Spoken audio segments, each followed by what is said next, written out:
Delante de Jesús vivo en la Eucaristía, delante del Señor. Vamos a tener la tercera meditación del mes de junio, donde estamos viviendo las grandes vivencias de la vida cristiana. Decíamos que nuestra vida tenía que estar impregnada principalmente de la misericordia, y por eso hablábamos la primera meditación del mes de junio del buen samaritano. Después hemos hablado también de ese corazón de Jesús que nos llama también fundamentalmente a vivir con sus mismos sentimientos. Ese corazón de Jesús que hemos visto, que nos llama fundamentalmente, lo veíamos el día pasado, el sábado pasado lo veíamos, cómo nos llama sobre todo a beber de la fuente de agua viva, ese Jesús que está herido de amor, ese Jesús que es refugio de misericordia y que es descanso del alma. Hoy vamos a hablar de cómo la vida cristiana tiene que llevarnos a subir para bajar y a bajar para subir. Y podéis decir vosotros, ¿y qué significa eso de subir para bajar y bajar para subir? Pues es vivir en la práctica la transfiguración, que vamos a meditar en este rato mirando a Jesús vivo en la Eucaristía. Vamos a contemplar a Jesús que nos invita a subir al monte de la contemplación para bajar al valle de la vida. Decíamos la vez pasada que algún teólogo ha dicho que el cristiano del futuro deberá estar a la vez en el monte de la contemplación y en la basura del mundo. Es decir, volvemos a repetir que Dios nunca crea basura ni hace basura. Se refiere a la gente que sufre, a todas las personas que viven en todas las periferias e intemperies de las que habla tanto el Papa Francisco.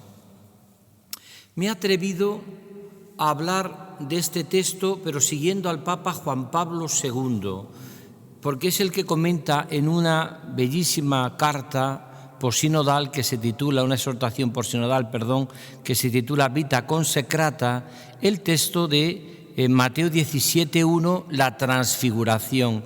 Podíamos elegir otro de los que lo narran también, o Marcos o Lucas, pero vamos a elegir Mateo, porque también es el texto eclesial que estamos leyendo en este tiempo ya ordinario y siguiendo el ciclo que nos toca este año.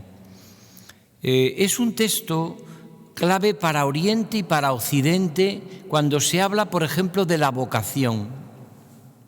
Podríamos decir de cualquier vocación, que toda se inicia siempre con lo que va a decir Pedro en el monte de la contemplación y de la transfiguración. Señor, qué bien se está aquí contigo, qué bien se está, Señor, contigo. Mientras que uno no haya subido a esa intimidad con el Señor, que es la contemplación, la adoración, la oración, la vida espiritual, probablemente no podrá bajar al monte o al valle de la desfiguración. Hay que subir al monte de la transfiguración para bajar al valle de la desfiguración. Es un texto que a mí me encanta y que he comentado muchas veces, porque vuelvo a repetir, es un lugar teológico que yo le tengo mucho cariño. Cada vez que voy a Tierra Santa, es verdad que el texto del Evangelio no se dice que sea el Tabor, no se habla del Tabor, se habla de la montaña alta. Pero la tradición ha identificado esta montaña alta con el Tabor, porque está subiendo precisamente hacia Jerusalén, desde donde Jesús inicia para llegar a Jerusalén, donde va a morir y a resucitar. Por tanto, se ha identificado este lugar como el Tabor. Allá tiene unas vistas preciosas.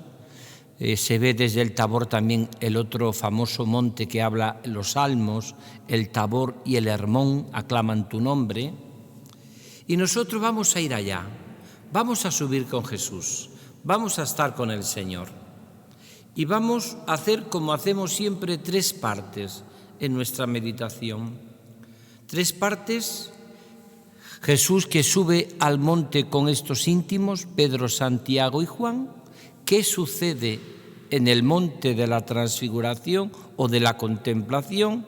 ¿Y qué sucede cuando Jesús baja al valle de la desfiguración?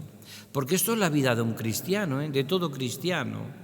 Todo cristiano tiene que tener una vida profunda de relación con Cristo. La oración no es para los monjes. El trato personal con Jesucristo no es para unos cuantos privilegiados, es para todos. Todos tenemos que subir al monte de la contemplación. ¿Quién puede subir al monte? Dice un salmo. ¿Quién puede subir al monte de la contemplación? ¿Quién puede subir al monte santo? El hombre de manos inocentes y puro corazón, que no confía en los ídolos. Por tanto, vamos a hacer esto. Y luego al final os propongo unos pequeños deberes, como hacemos todos los sábados. Primero, vamos a comenzar haciendo lección divina. 6 días después, tomó Jesús consigo a Pedro, a Santiago y a su hermano Juan y los llevó aparte a un monte alto. Es importante tomarnos muy en serio la vida de oración. Quien reza acaba encontrando el camino de la vida.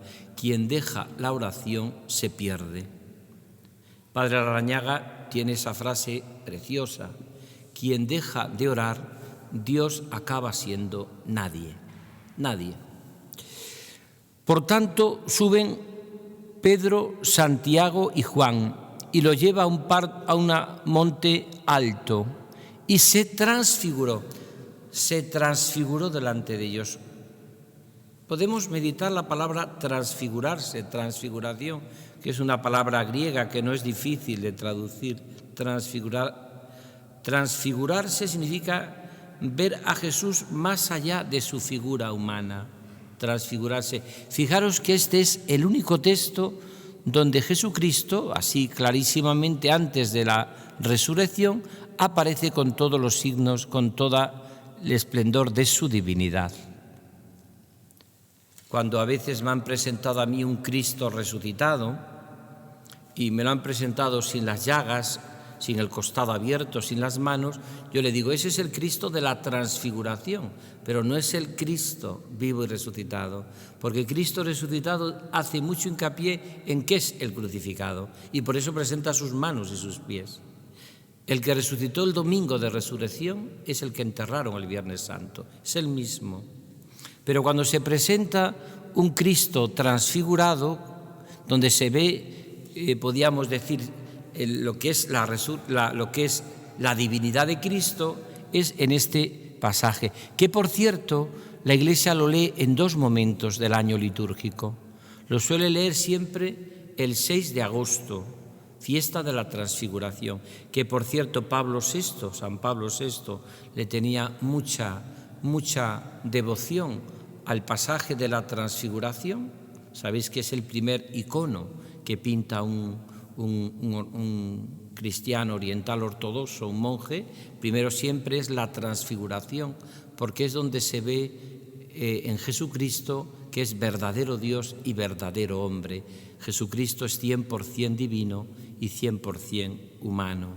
Esto significa precisamente lo que hace el Señor. Y también se suele leer en uno de los domingos normalmente de Cuaresma.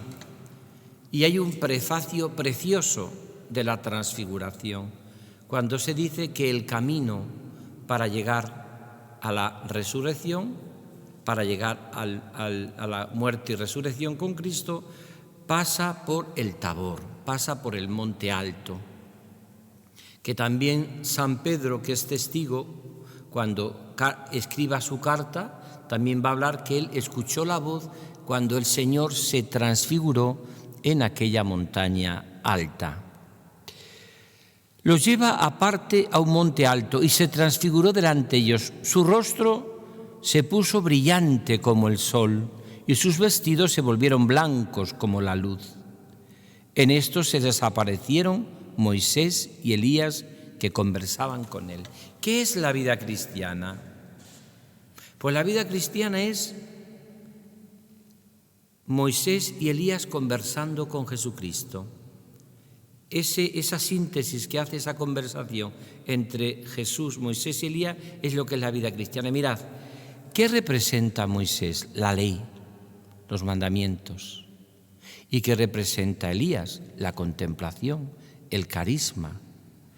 Si la vida cristiana solo fuese Moisés o Elías y no hubiese esa conversación con Jesucristo, no lograría esa madurez y ese equilibrio cristiano que siempre logra el cristianismo.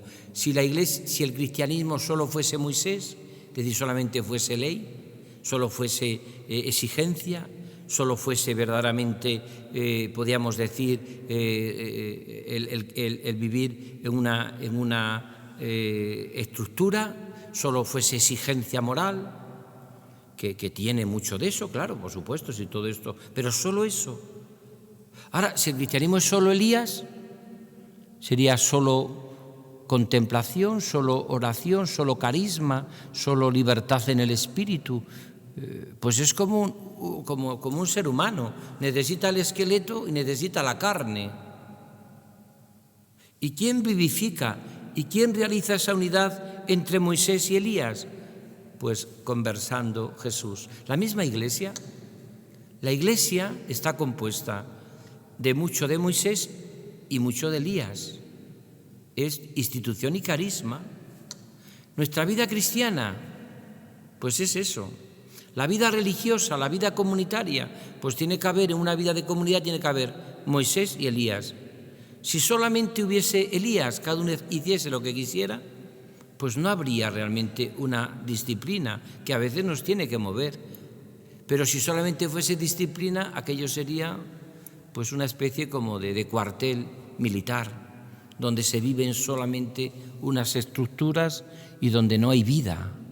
Eso es un poco lo que significa. Por eso aparecen conversando con el Señor, aparecen Moisés y Elías. La conversación de Jesús con Moisés y Elías es el que hace plenitud la vida cristiana, la madurez cristiana, que no es solo uno de ellos, personajes.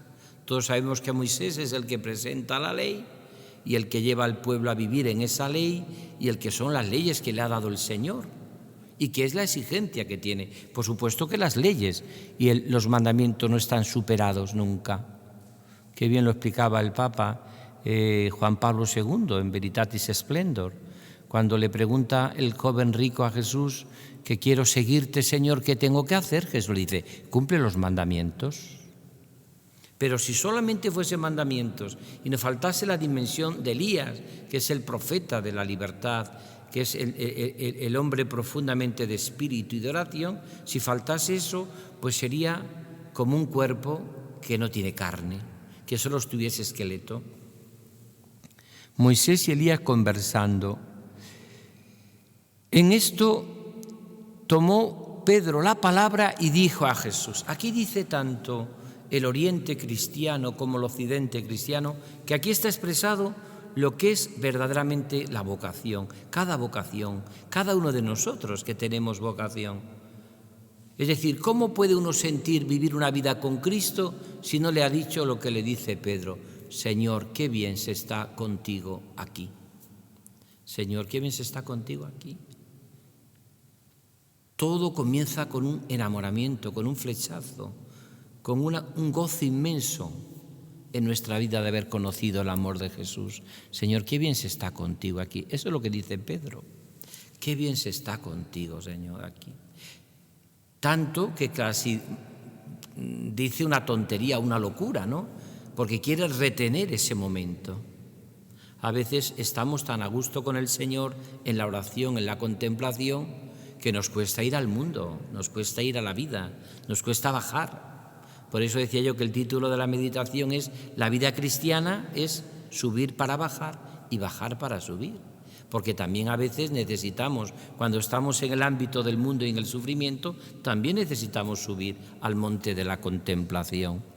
También necesitamos la oración para vivir y también necesitamos para vivir y orar necesitamos la oración. Señor, qué bien se está contigo aquí. Hagamos 3 chozas. Fíjate tú que Pedro es súper generoso. Una para ti, no piensa en él, Una para ti, otra para Moisés y otra para Elías. Qué bien se está contigo, Señor, aquí. La primera pregunta que yo os haría, como deberes también, tú has dicho muchas veces al Señor, qué bien se está contigo, Señor. Qué gozada es la vida contigo. ¿Dónde voy a ir, Señor, si solo tú tienes palabras de vida eterna? Como le dirá Pedro al final del discurso de Cafarnaúm, cuando se quieren ir la mayoría. Tú le has dicho muchas veces a Jesús, Señor, si es que la vida contigo es una gozada. ¿Dónde voy a ir, Señor, si solo tú tienes palabras? Qué bien se está contigo, Señor, aquí. Qué bien se está contigo. No quiero, Señor, una vida sin ti. Quiero que toda mi vida, mis amaneceres, mis anocheceres, mis primaveras, mis veranos, mis confinamientos, mis crisis, mis problemas, lo quiero vivir contigo, Señor, contigo y como tú. Eso viene a decir San Ignacio de Loyola, que es la meditación del Rey Eternal, el seguimiento de Jesús, contigo, Señor, y como tú. Eso es la vida cristiana, contigo, Señor, y como tú, contigo todo, en las duras y en las maduras, en la salud y en la enfermedad, contigo. Pero para eso hay que subir al monte de la contemplación. Señor, qué bien se está contigo aquí. Hagamos 3 tiendas. Es una locura la que pide. Algunos otros exégetas dicen que probablemente está como intentando retener ese momento como con una fiesta. Había unas fiestas en los judíos que se llamaban la fiesta de las tiendas, la fiesta de las chozas. Y él como quiere retener ese momento a Jesús. Qué bien se está contigo. Pero es muy importante, dice la espiritualidad oriental cristiana de los monjes, sobre todo de los monasterios ortodoxos, que no hay vocación cristiana mientras que uno no se plantee y diga esto. Si tú no has dicho nunca a Jesús, qué bien se está contigo aquí, probablemente no te plantees la vocación de ningún tipo. Porque probablemente no has descubierto lo primero, que es estar con el Señor. El Señor nos llama para estar con Él. Qué bien se está contigo, Señor, aquí. Hagamos 3 tiendas. La generosidad de Pedro, no piensa en él. Una para ti, otra para Elías y otra para Moisés. Y ahora viene, ya entramos en la segunda parte de esta meditación, la profunda identidad de un cristiano, que es lo que estamos desarrollando en estas 4 meditaciones que hemos dado en el mes de junio. Primero dice, Señor, qué bien se está aquí. Nos quedamos aquí. Si quieres, haré aquí 3 tiendas. Una para ti, otra para Moisés y otra para Elías. Todavía estaba hablando cuando una nube luminosa los cubrió con su sombra.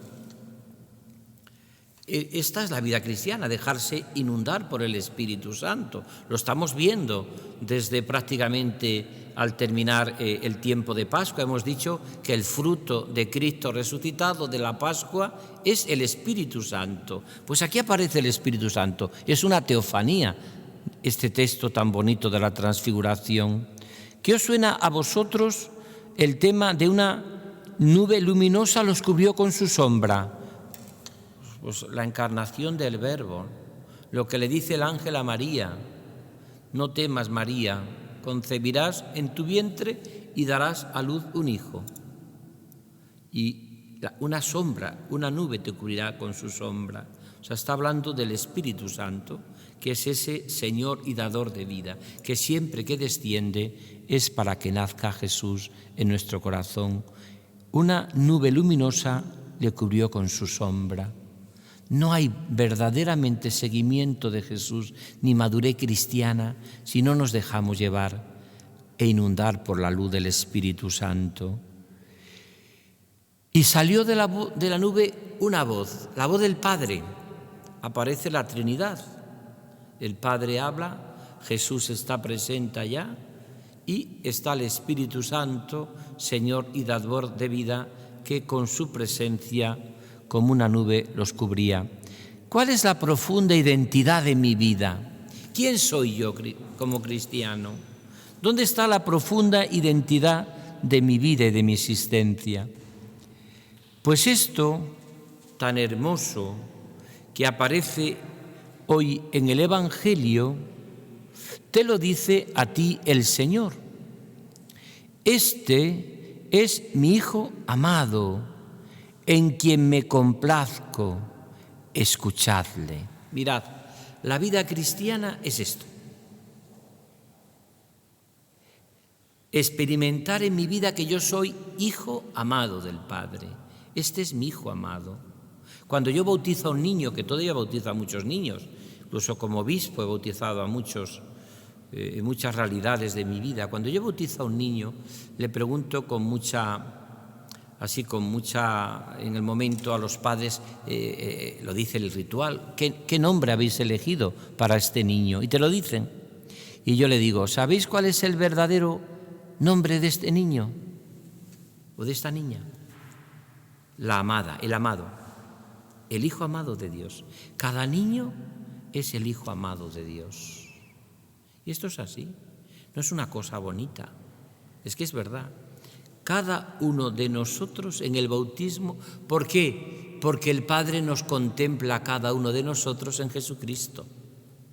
Por lo tanto, cada uno de nosotros, nuestra profunda identidad de cristiano que estamos descubriendo en estas 4 meditaciones, o por lo menos estamos tratando de explicarlas, es que yo soy el Hijo amado del Padre. Dios me ama, me quiere, como quiera Jesús. Lo veíamos en una de las meditaciones, ¿os acordáis? Que decíamos de Juan 17, que yo cuando la descubrí hace muchos años, me tiraba a veces durante casi un año meditándola, porque el Padre os ha amado a vosotros como me ha amado a mí. Eso es de Jesús, en el discurso de Juan 17. Porque el Padre me ha amado a vosotros, os ha amado a vosotros como me ha amado a mí. Aquí aparece. Este es mi Hijo amado. Primera clave, ¿eh? Y aquí viene otra vez pues las preguntas que estamos diciendo. ¿Tú estás convencida o estás convencido? La primera pregunta que te decía era eso, que te hicieses esa pregunta. Si tú has dicho alguna vez en tu vida, Señor, qué bien se está contigo aquí, qué bien se está contigo, Señor, qué gozo vivir la vida desde Dios, en mis ratos de oración, en la Eucaristía, en los momentos, qué bien se está contigo, Señor, aquí, qué bien se está contigo. Y la segunda es, ¿tú has sentido y experimentado alguna vez que el Señor te llamaba hija amada? Tú eres mi Hijo amado. Tú eres el amado de Dios, la amada de Dios. Ese es tu nombre, mi Hijo amado. Segundo, en quien me complazco. Es curioso, pero qué poco a veces provocamos en la vida cristiana que Dios se complace en nosotros. Casi siempre nuestro tono de vida espiritual es depresivo. Bueno, como mucho que Dios nos aguante, como mucho Dios está hartito de nosotros, pero bueno, nos soporta como puede. Hoy tú crees que a ti, como mucho Dios te soporta y te aguanta, porque Dios está hartito de la humanidad. A mí cuando empiezan a veces algunas personas con revelaciones privadas a decirme eso, que Dios, yo digo, una madre no se complace siempre en su niño, aunque tenga que limpiarle 7 veces y quitarle el pañal. Y a veces puede ser que por la noche esté con ganas de tirarlo por la ventana, sobre todo si llora a las 3 de la mañana. Pero oye, es su hijo y se complace en él. Por mucha suciedad que tenga, es tu hijo. Una madre se complace en el hijo de sus entrañas y Dios no se va a complacer en nosotros. Otra cosa es que tenga un proyecto de santidad sobre nosotros que tengamos que cumplir. Pero no es bueno una vida espiritual donde parece que Dios me soporta, me aguanta y bueno, tiene que haber de todo en la iglesia. Mire usted, bueno, que Dios se complace en ti, que Dios te ama de un modo único, que Dios no sabe amar en abstracto, que se ha enamorado de ti, que Dios se complace en ti. ¿Por qué Teresita de Lisieux, Santa Teresita del Niño Jesús, llega a decir, ay, si yo pudiese sufrir sin que Él se diese cuenta? Pues porque sabía que Jesús se complacía en ella y estaba pendiente de ella. No es bueno una espiritualidad, una vida cristiana de un tono negativo y pesimista, creo. ¿Por qué? Porque Dios no puede mirar a su criatura y a sus hijos soportándolos. Ahí se ve, mi hijo en quien me complazco. ¿Tú alguna vez has sentido en tu corazón la alegría de que Dios se complace en ti? ¿O siempre tienes esa imagen, bueno, pues tiene que haber de todo, mire usted. A mí me soporta el Señor. ¿Qué le vamos a hacer si es que tiene que haber de todo, mire usted? ¿En qué rincón me pongo a llorar? ¿En aquel o en el otro? Porque hay que seguir aquí. En quien me complazco. Qué hermoso sería descubrir una espiritualidad de la complacencia de Dios en mi vida. ¿De verdad? Porque qué poca gente nos dice a veces el valor que tiene nuestra vida. A mí cuando a veces me alaba algunas personas, que no que sean siempre, pero tal cual, digo, mira, pues no sé si lo que estás diciendo es verdad. Probablemente sean exageraciones, pero no sabe lo que me encanta que le complazca y que me lo digas, porque significa que me estás diciendo con tu vida que me amas. Porque es horroroso cuando sabemos que no nos soporta nadie, ni nosotros mismos. Es horroroso. Es horroroso, así no puede avanzar uno en la vida espiritual, ni en la vida cristiana. Y yo le digo a mucha gente, no sé si me dice usted que predico bien o llego mal, porque habrá veces que dirá la gente, mire usted, qué aburrido, siempre lo mismo.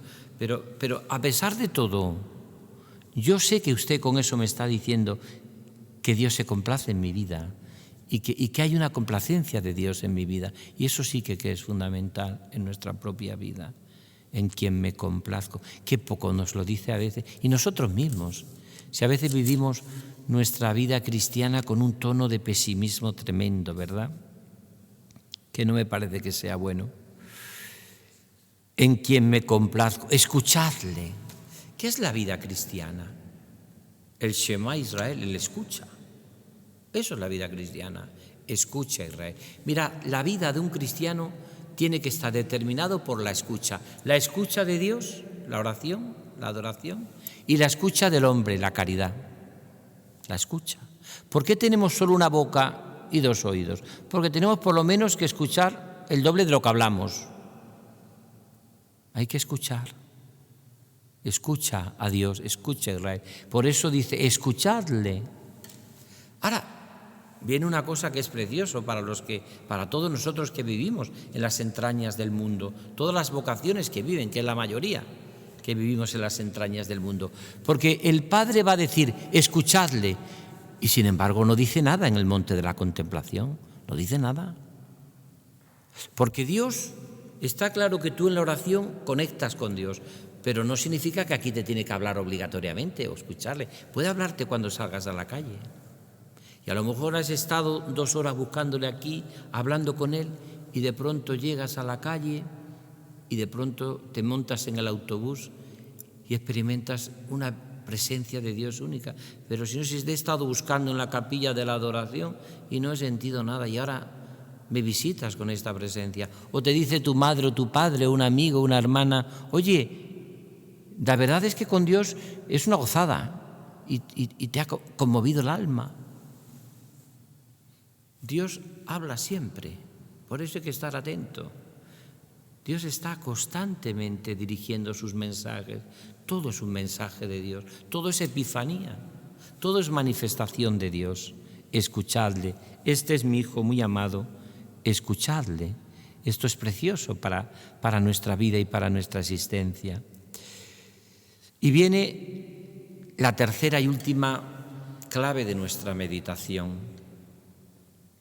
Una vez que hemos descubierto en el monte de la contemplación, hemos descubierto nuestra profunda identidad de cristiano, que tiene que estar determinado por sentirnos hijos amados, que Dios se complace y que nuestra vida está determinada por la escucha de la palabra de Dios y escucha de nuestros hermanos que sufren y que viven en todas las intemperies, que viven en todas las realidades durísimas de la vida. Este es mi Hijo muy amado.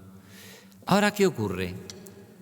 Pues que tienen que bajar del monte, como hacéis vosotros los que estáis en esta capilla de la adoración, o hacemos todos los que todas las mañanas tenemos un rato largo de adoración. Luego tenemos que ir a la vida, del monte de la transfiguración al valle de la desfiguración, del encuentro con Cristo vivo en la Eucaristía al encuentro con Cristo vivo en la carne y la sangre de los que están a nuestro lado. Mirad, el mayor bien que podemos hacer a la humanidad es estar muy unidos a Dios, porque los más beneficiados son los que tenemos al lado, son nuestros hermanos. Y cuanto más nos alejemos de Dios, los más que lo van a sufrir son verdaderamente nuestros hermanos, porque ellos van a sentir que no tenemos caridad. Decía un pianista, que yo lo aplicaba a la oración en uno de los libros que escribí hace ya muchos años, que decía que la vida de oración, la vida cristiana es como un pianista. Dice, si tú dejas un día de tocar el piano, notas tú que tocas peor. Notas tú que tocas mucho peor si dejas un día de tocar el piano. Si dejas 2 días de tocar el piano, 2 días, lo dejas de tocar el piano, lo nota tu mujer y tus hijos, quizás que no sepan tanto de música, pero lo notan, claro, si dejas de tocar 2 días el piano, porque has perdido agilidad, has perdido viveza. Si dejas 3 días de tocar el piano, 3 o 4 días, lo nota hasta el público, que tocas peor. Se nota que tienes mucho menos habilidad, mucho menos armonía. Se nota que no eres capaz de tener la agilidad en los dedos. Y decía yo, aplicando este principio, esto es lo que es la vida cristiana. Si tú dejas de orar un día, notas tú que tienes mucho menos vivencia y menos recursos en tu caridad. Si dejas 2 o 3 días de orar, lo notas hasta los más cercanos. Uy, qué genio tiene. Te ha salido tu hombre viejo, pues menudo estás, pues no hay quien te aguante, pues no sé cuánto. Y si dejas mucho más tiempo, lo nota, vamos, todo el mundo lo nota, que has perdido esa sintonía con la caridad de Cristo. Acabamos de celebrar el Corpus Christi, Eucaristía y caridad.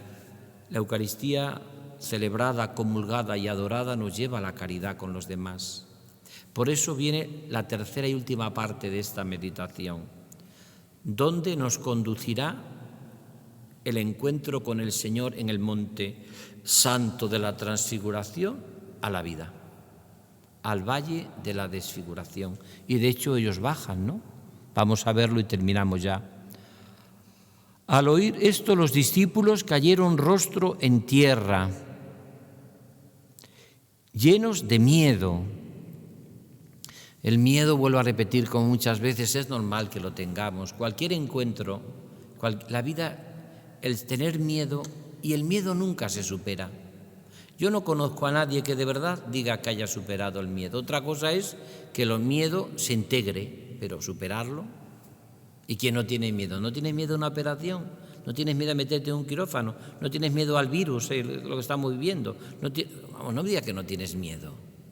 ¿Cómo dice que no tienes miedo? A montar en un avión, que no tienes miedo.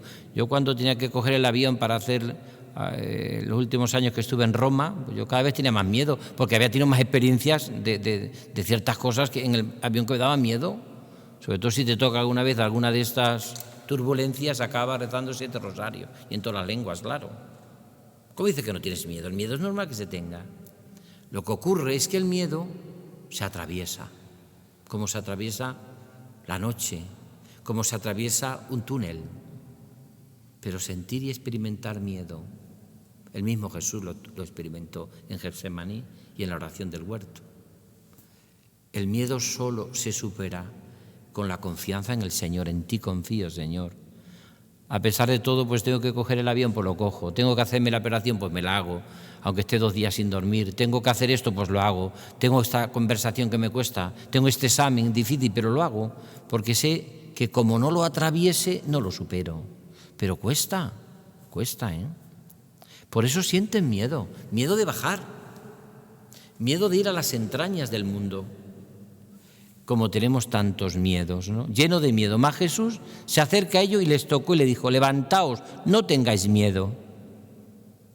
Siempre es, no tengáis miedo. Vais de la transfiguración a la desfiguración, vais a la vida.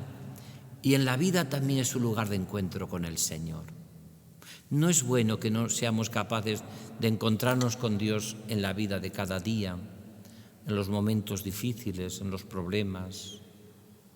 Santa Teresa de Jesús le daba mucho miedo y le daba a Santa Teresa de Jesús, no le gustaban lo que ella llamaba las monjas melancólicas.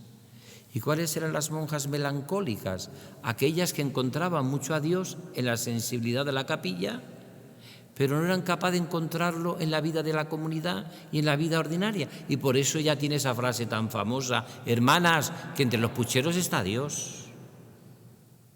Entre los pucheros, entre los ordenadores, entre las calles, está el Señor también. Porque hay que encontrarse con el Señor, por supuesto, por supuesto. Hay que encontrarlo, cómo no, en la capilla, en la adoración. Ahí está el Señor, claro que sí.